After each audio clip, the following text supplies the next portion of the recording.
Welcome to the Old Time Radio Westerns. I'm your host, Andrew Rines, and I'm excited to bring you another episode absolutely free. This episode is one of many released every month, totaling over 80 episodes so far.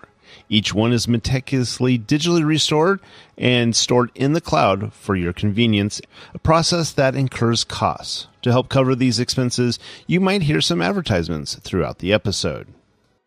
While we do retain the original commercials for historical authenticity, you may also encounter modern ads, which help keep the lights on. If you prefer an ad-free experience, we offer a couple options. You can listen to the episodes on YouTube. You can also support us by becoming a patron on our Patreon page. For more information, go to otrwesterns.com/donate. Again, otrwesterns.com/donate.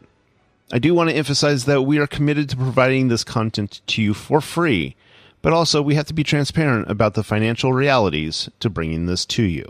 Now, let's get into this episode.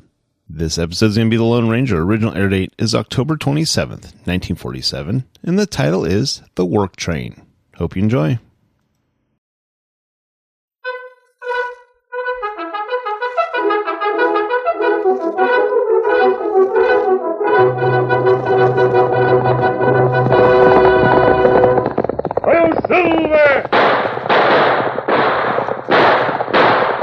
Fiery horse with the speed of light, a cloud of dust, and a hearty hi-yo Silver, the Lone Ranger.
With his faithful Indian companion Tonto, the daring and resourceful masked rider of the plains led the fight for law and order in the early western United States.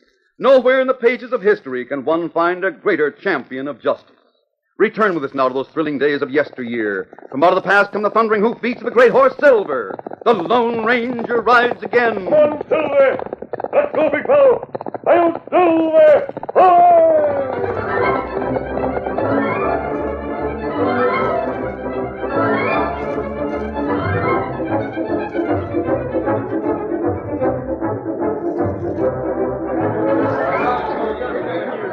The townsmen of Benton were gathered at the small, newly built railroad depot.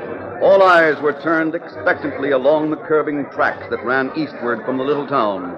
Suddenly, as the distant sound of a train whistle was heard, they broke into unrestrained cheering. I can see it coming around the bend yonder. Man alive, what a sight! On the edge of the crowd, two men watched silently as the first train to reach Benton over the newly laid tracks puffed to a stop. And one of them spoke. Sure is a big day for Benton, Jed. Having the railroad come this far is sure going to make the town grow. Yes, that's right, Lou. You don't seem too happy about it, though. I'm not.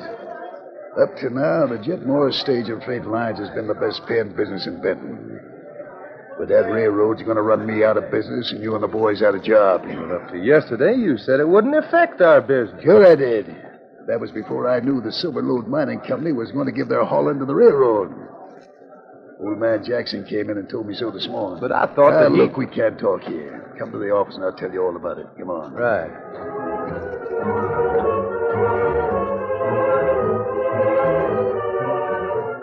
Sit down, Lou. Now, what's this all about?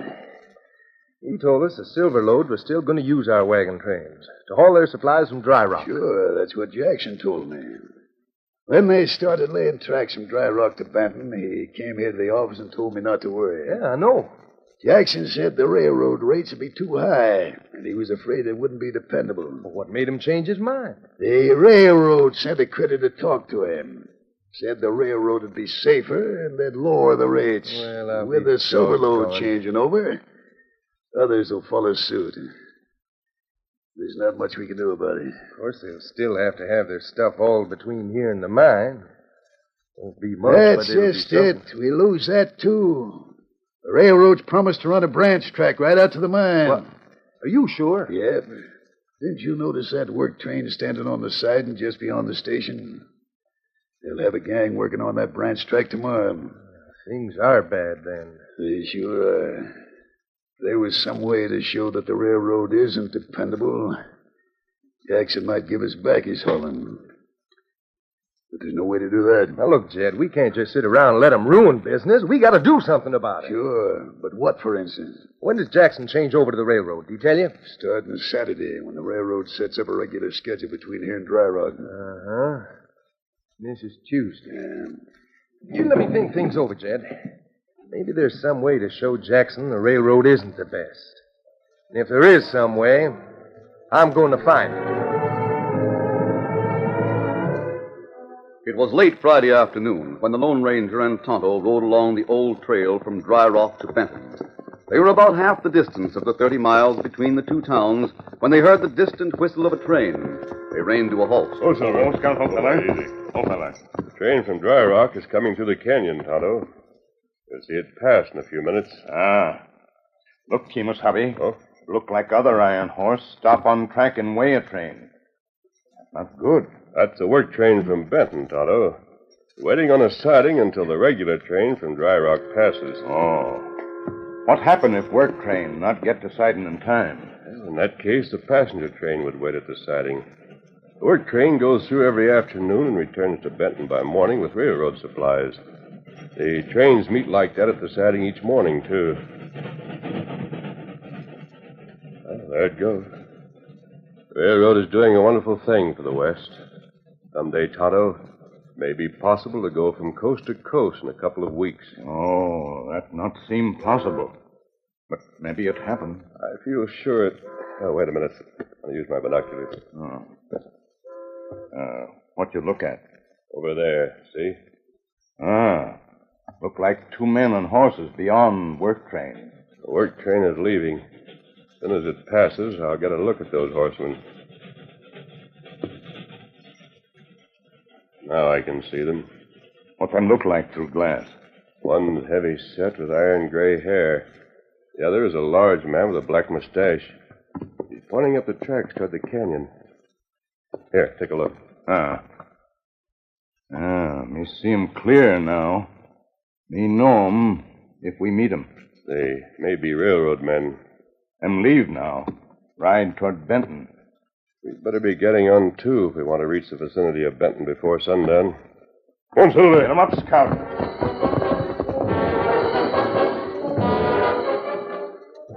The Lone Ranger and Tonto found a campsite near the trail just outside of Benton. While the masked man prepared the camp, Tonto rode on into town for supplies. The sun was setting when he returned with news of interest. Oh, Scout. Oh, fella. Oh, fella. Oh. Oh, fella. Didn't take you long, Tonto. Hell, town not far. Me find out about two men we see watch train at siding. What did you find out? Well, heavy set man with gray hair, him Jed Morris. Him owned stage and freight line. I see. Other fellow worked for Morris. Him named Lou Jenkins. How did you find out? Me see him at hitch rack near store. Me ask storekeeper. And him talk plenty. Say railroad maybe take business from freight line. I wonder what Morris and his man were doing out there near the siding this afternoon. Morris, him not like railroad coming into Benton. I can understand that. He's bound to lose a lot of business between Dry Rock and Benton. I'd like to know more about Jed Morris. After supper, I'll put on a disguise and we'll ride into town. That evening, Jed Morris was alone in his office when the Lone Ranger, disguised as a rancher, entered. Good evening. Good evening, stranger. What can I do for you? I came in to get some information about your freight line, Mr. Morris. Well, sit down, sit down. Thanks. You seem to know my name, mister, but I don't know what yours is. My name doesn't matter. You can call me Smith if you like. You say you got some hauling? I didn't say. Now that I've found out the railroad comes into Benton from Dry Rock, Let that railroad. Let me tell you something, Smith. Nothing's going to take the place of horsepower. When I take on a job of hauling, you can be sure your stuff's going through. Wouldn't shipping by railroad be quicker and cheaper? It wouldn't be much quicker or much cheaper. You can take my word for it. Oh. What's more, you critters that have stuff to be hauled are going to find that you can't depend on the railroad. Just wait and see. My wagon trains always get through. They're well guarded and dependable. You stand to lose a lot of business, don't you? What if I do? The law will come back just as soon as folks find out that the railroad can't do the job like we can. Now, if you tell me what you want us to haul for... Well, after thinking it over, Mr. Morris, I've decided to try the railroad for any hauling I might want. All right, go ahead, then. Give your business to the railroad. But don't say I didn't tell you, mister. Our freight lines proved it can get stuff through, safe and on time. But the railroad hasn't proved itself yet. I'll still take a chance on the railroad. Sure. But if you decide to come back to me, you'll find the rates have gone up. Don't forget that either. Jed, I brought Jake over. He knows about our plans. Head up, Lou. We didn't know you had company, Jed. Well, I was just leaving. Night, Mr. Morris. Who was that hombre, Jed? Who do you think it was? Another fool shipper who's decided to use the railroad. He'll be back, Jed. Now, Lou told me about the plans you made. When we get through with that railroad, they won't ever get any hauling business again. Well, that's right, they won't. You going along with Jake and me tomorrow, Jed? No. You two can handle the job. Make sure you do it up right. My daughter Jane is coming over on the stage from Dry Rock tomorrow. I got to be here to meet her. It's better anyway for me to be around town when folks get the news of what's happening. Yeah, I guess that's right. After tomorrow, we won't have to worry. Morris Stage and Freight Line will have all the business it can handle.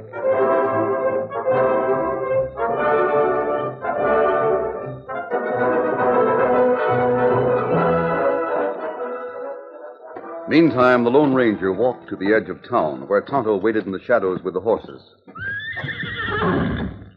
That you, Kemosabe? Yes, Otto. I just came from Morris's office. Oh. And what you find out about him? He's very bitter about the railroad, for one thing. Then two of his men came in and started to say something about a plan. Morris shut them up almost too quickly, it seemed to me. You think maybe them have plans against railroad? I don't know. Morris is angry enough to do most anything. It might be a good idea to keep watch on both Morris and the railroad, just in case anything is going to happen. Easy, big fella. Let's get back to camp. Come on, Silver. Come up, Scout.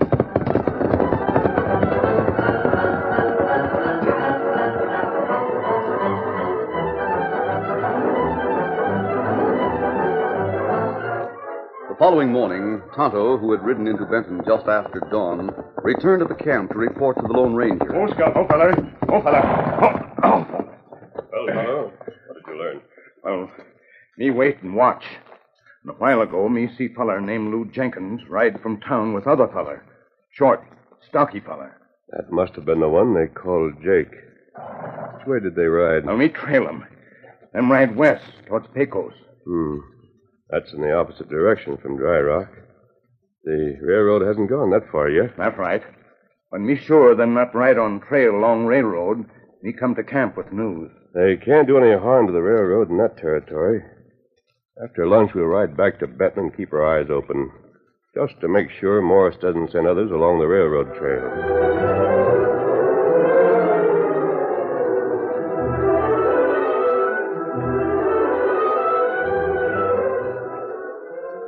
It was around noon in Benton, just after the work train, consisting of the engine, the fueling car, and 2 empty flat cars, left the depot. One of Jed Morris's men entered the stage line owner's office. What do you want, Jim? Fellow down at the depot asked me to bring this here telegraph letter to you, boys. Telegram for me? Uh-huh. Come over the wires all the way from Dry Rock. I was there when it was a ticket in. I'll give it here. It is. Just like you give it to me. Must be from my daughter Jane. I guess she's not taking the stage today. Let's see. Decided to try the new railroad train to Benton this afternoon. Meet me. There he comes. What's the matter, boss? Don't you like for your daughter to ride Quick. that? We got to keep that work train from leaving Benton. The work train's gone. I watched it pull out. Something wrong, boss? There's plenty. Lock up the office. I'm leaving. If I don't get to the siding before that work train leaves here, my daughter's liable to be killed.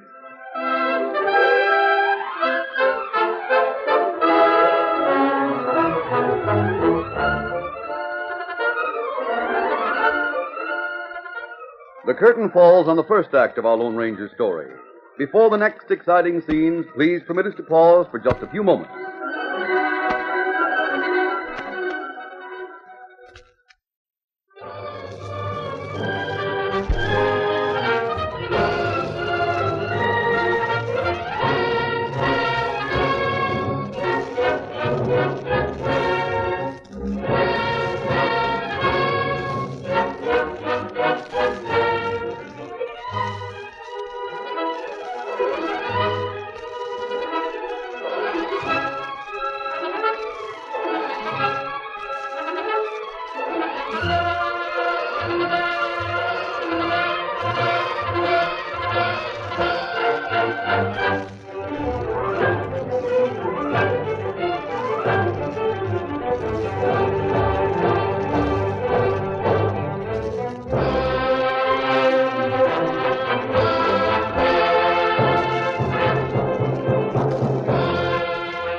Now to continue our story.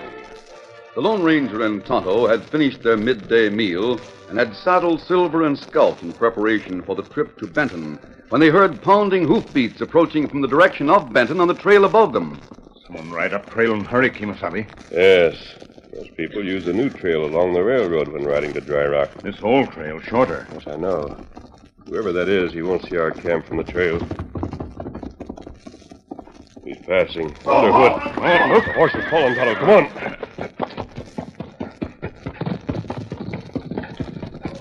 The horse is all right. That fella on the ground. Him hurt. That's Jed Morris. My ankle. Here, we'll have a look at it. An outlaw. We're not outlaws. Forget the mask.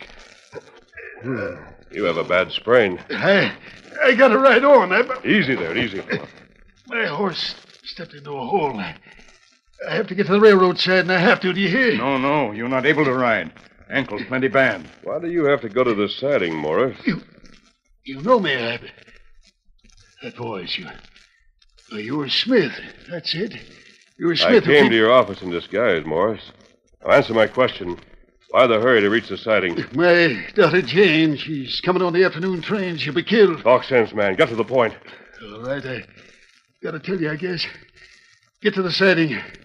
Stop Lou and Jake from sending the work engine down the track in the path of the train. But they rode on the trail to Pecos. They went west. Otto saw them this morning. That was a stall. They didn't want anyone to see them ride the railroad trail.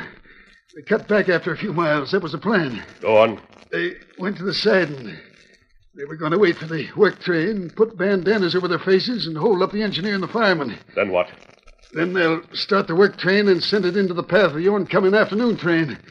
There'll be a big wreck. So that was your plan. Yes. Now get to them. Stop them. My daughter, she's on that train. I just got word. Others are on that train, too, Morris. Otto, get Morris back to town. Get the sheriff and some men follow me to the siding. I'll go on now and try to get there in time. Me do it. Here, Silver. Hurry. You gotta stop my men. I'll do my best. You'll have to take the consequences with them later, Morris. Steady, big fella, easy. One, Silver!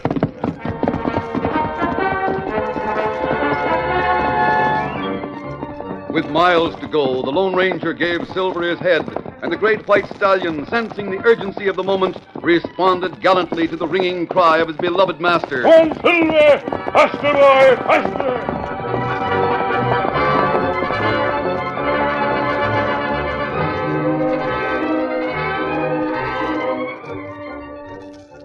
Meantime, Lou and Jake, after throwing Tonto off their trail, had circled around and had ridden eastward until they came within sight of the siding. Got here in time, Jake. Work train hasn't reached the siding yet. Yeah. We sure fooled that Indian who was following us. I wonder who he was, anyway. Hey, do you think someone's wise to what we're going to do? Ah, how could they be? We don't know for sure. The Indian was following us. Maybe he's just riding the same trail west, that's all. Yeah, if you hadn't turned off, we might have been late getting here. Then we'd have caught the devil from Jed. You know, I'm glad Jed went in for this plan. Might do us some good later on, Jake. What do you mean? Well, for one thing, we can make him take us into the business. Wouldn't want us to talk, you know. You think of everything, don't you, Lou? Well, why not? Hombre's got to live, you know. If this plan works out, that freight business will really flourish from now on. Sounds like the work train coming now, Lou. Yeah, that's it, all right. Better get a move on so as to be at the siding when it gets there. Get up, boy. Get up there. Come on.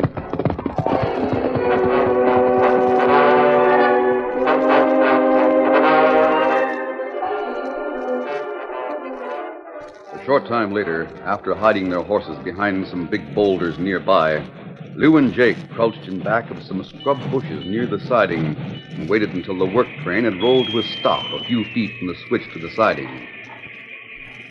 All right, Jake, let's get going. Cover your face so they won't know you. Yeah, I'm ready. Go ahead. Engineer and the fireman don't see us yet. Let's stop them before they get out of the engine and throw the switch on the siding. Here we are. Now get your gun ready. All right, you two. Come down out of that engine. What's this? What? A couple of altitudes. Coming down, or do you want lead? Oh, we're coming down. What's the idea? We haven't got anything. The two flat cars are empty. Shut up. Go on, Lou. I'll watch these two critters. What are you up to anyway? Just watching. Pull the lever way back, then jump for it. Hey, that'll start the train and send it right in the path of one that's due to be coming from Dry Rock. That's the idea, mister. A nice big wreck. We won't let you. I warned you. My leg! What? Just so your friend won't interfere up. Now go ahead, Lou. Hurry up. Here she goes. Jump, Lou, jump! I made it. There goes the work train. Yeah. It'll sure be a messy wreck in about 5 minutes when those trains meet head-on up in the canyon. Yeah, that's right. I'd like to be watching when they come together. Hey, Jake, look! As Lou and Jake stood gaping in open-mouthed wonder, the Lone Ranger swerved the fleet-footed Silver into the wake of the work train, which was gradually gathering speed. He knew that seconds counted in this race with disaster. Got to make it. Come on, Silver. Faster, big fellow, faster! Slowly, seemingly inch by inch, Silver lessened the distance between them and the train. Just a little further, boy. Careful, big fellow. Easy. Slowly they gained until Silver was racing near the steps into the engine cab. Then the Lone Ranger braced himself for the leap which he dared not miss. This is it, Silver. Steady, big fella. Here I go. Made it. Have to push that lever and put on the brakes. The other train. Got to stop the work train, then put it into reverse. Have got to.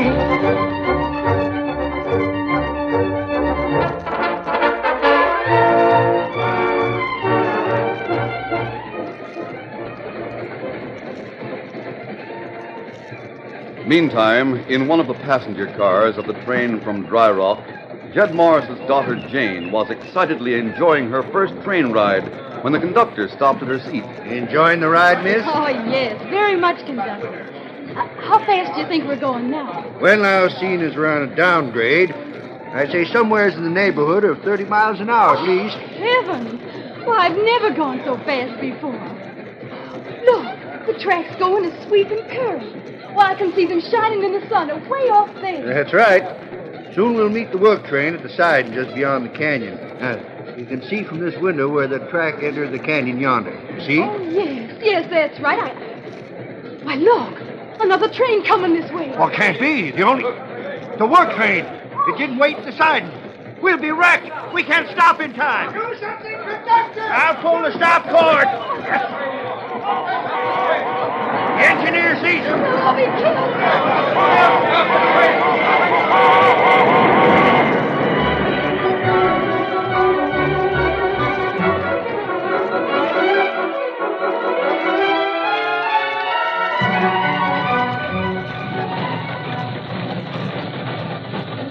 In the cab of the work engine, the Lone Ranger had tried frantically to move the control lever, which had jammed because of the strong and sudden pull given it by Lou. The work train had run through the short canyon and out onto the curving track beyond before the lever responded.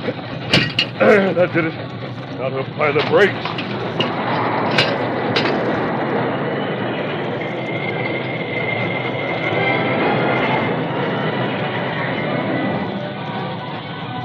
As the old work engine squealed to a stop, the Lone Ranger glanced out the cab window at the curving sweep of track beyond. He saw the oncoming passenger train bearing down upon him. He knew they couldn't stop in time to avert a head-on collision, and for a moment a cold sweat broke out in his forehead and wet the palms of his hands as they slipped on the lever handle. He knew he must act fast to avert a wreck and possible loss of life, including his own.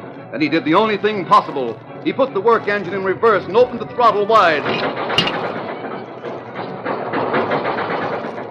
The work train moved backwards, at first slowly, too slowly, it seemed to the Lone Ranger, and it began gathering speed, giving the engineer of the onrushing passenger train the space required to bring his panting iron horse to a halt. Hearing the blast from the train whistle, the Lone Ranger realized that he had won. He backed the work engine almost to the siding before he brought it hissing and squealing to a standstill.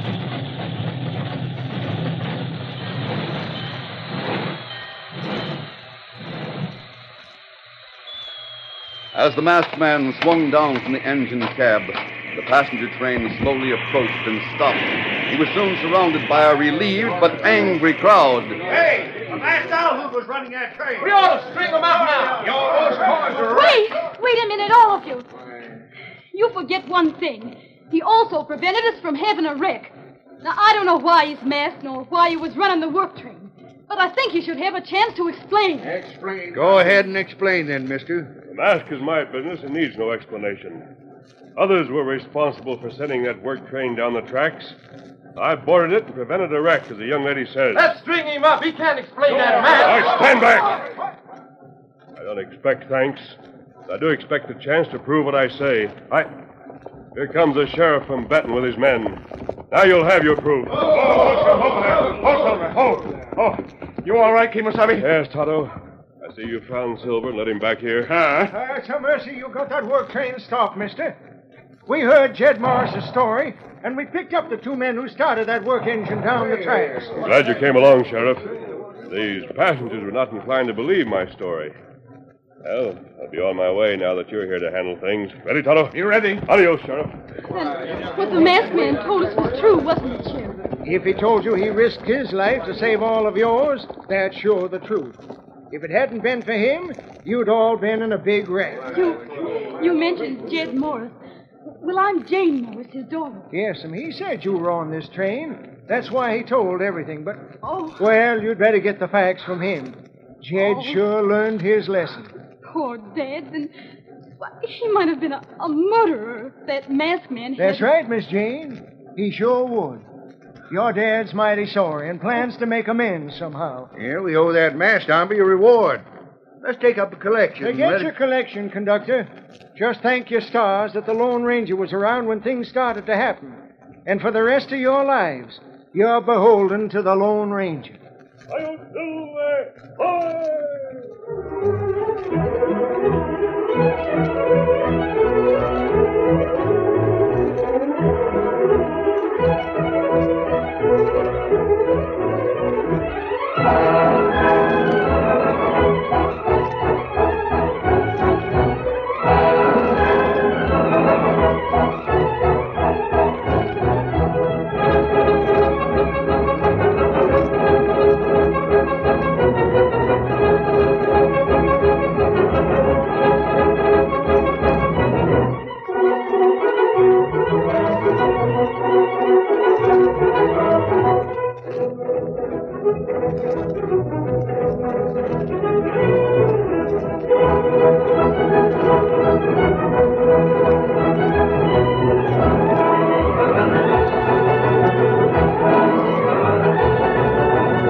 This has been a presentation of OTRWesterns.com, and we hope you enjoyed. Please take some time to like and rate our shows in your favorite podcast application. Follow us on Facebook by going to OTRWesterns.com/Facebook. Subscribe to our YouTube channel by going to OTRWesterns.com/YouTube. And send us an email, podcast@OTRWesterns.com. You can call and leave us a voicemail, 707-986-8739. This episode is copyright under the Attribution Non-Commercial Share Alike Copyright. For more information, go to OTRWesterns.com/copyright. Have a great day, and thanks for listening.